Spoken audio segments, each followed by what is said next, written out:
Hi, welcome back to my channel. If you are new to my channel, my name is Tamara, and this is Reimagine 50 Plus. And today we are back in my kitchen because I want to give you a little bit of information that I did not give you before when I did a complete review of the Terra Kaffe automatic espresso machine.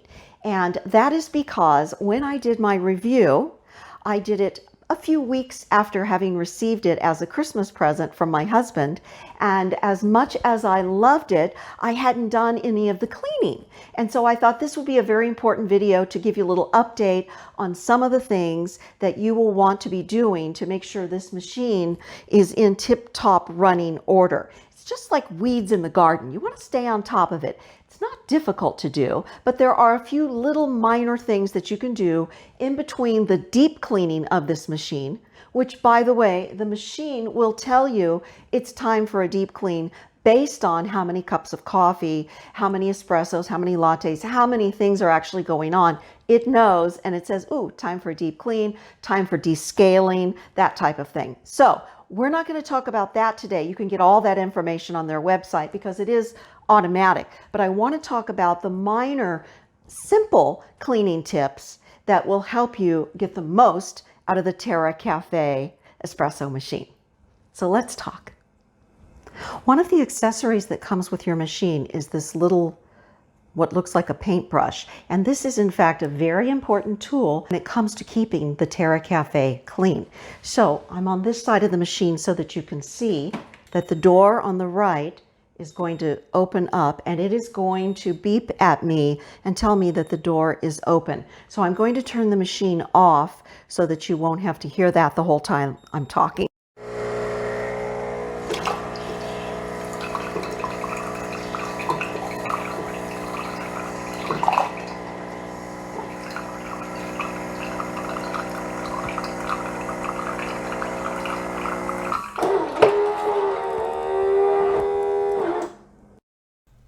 You'll want to empty out this drip tray, and that's something that I do probably every couple of days. Even though I usually keep a little mug sitting on this drip tray to catch most of the water, you can see that there is still quite a bit of water and a few coffee ground residuals that drop into this tray. So clean it out just because you don't want it to get moldy or weird, and it can get so full that it's hard to even get over to the sink. So the drip tray needs to come out and be dumped and then wiped out and then replaced.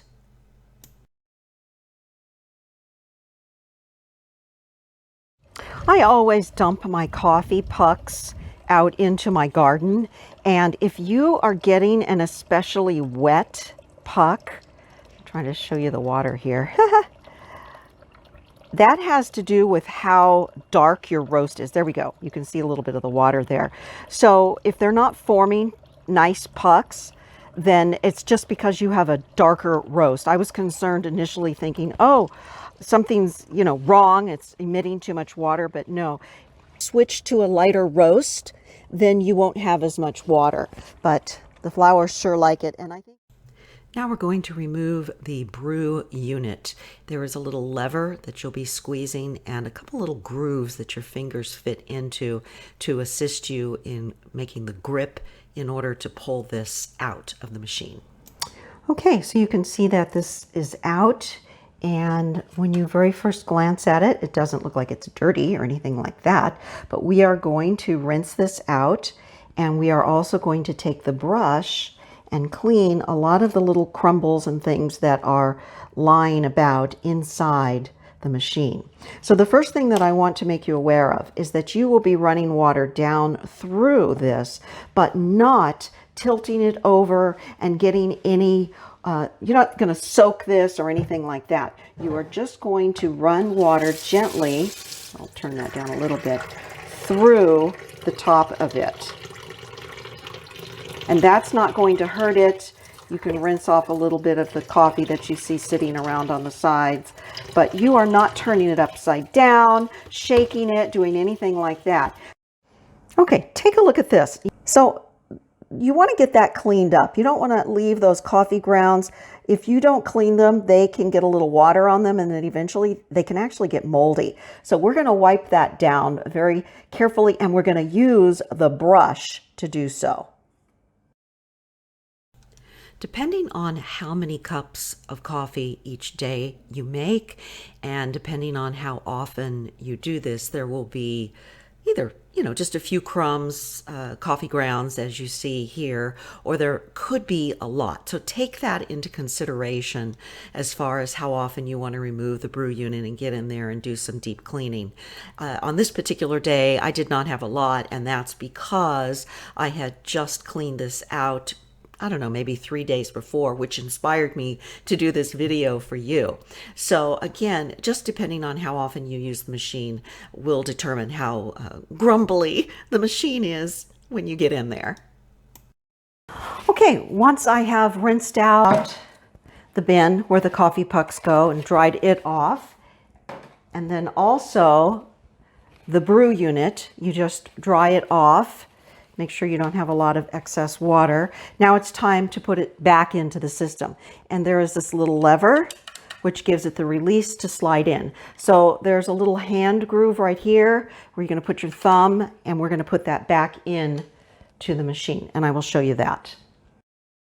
Something very important you need to know, that when you go to replace the brew unit, it may tell you, the machine may tell you it's not in place, and you're looking at it thinking it's in place. Well, that's what happened here. It did not seat properly, and try as I may, I could not get it to connect with the machine. I wound up calling the company. They said, yes, this happens every now and then. Let us walk you through how to do it. And sure enough, after a couple of tries, I had it in place and all was well. So don't hesitate. Call them if you need to. And by the way, that is not weight sensitive, it is count sensitive. So if you're cleaning it and you dump it out, but then the next time you use your coffee maker, if it tells you that the bin needs to be emptied, it's because it doesn't realize you already emptied it. Okay, so we're going to put this back in. And if you don't get this seated properly, it will tell you that the tray, but I think I got it in right. The other thing I want to show you is what you can get from the company for your deep cleaning. I ordered in advance the deep scaling, the deep cleaning, and the water filter. You can go into the cleaning, and there's 4 different types of cleaning, and they will guide you through it. It's very simple to do, but you will want to have in advance these items. And this is the water filter. And so depending on what you're doing, you'll put these in after so many cups of your beverages. So that's it. It's really very simple. However, most people think that it is so automatic that they don't have to do anything. And I really think that by staying on top of it, it will continue to give you so many wonderful mornings of your choice of caffeinated beverage. Now, as I went online researching this, that some people had never done it, and they were surprised to see mold inside the machine. And as soon as I read that, I thought, oh no, I'm making sure that I keep this thing clean.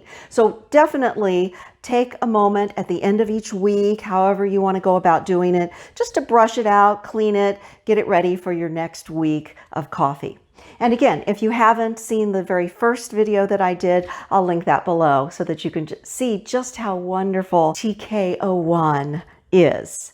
So thanks for joining me this week. Just a short, sweet little video to get you up to speed on the maintenance here. I hope to see you next week. Hope you are enjoying the beginning of summer. So excited to do some new fun things as the weather warms up, and I will share that with you. So I'll see you next time. If you would like to subscribe, do so. Thumbs up if you liked it.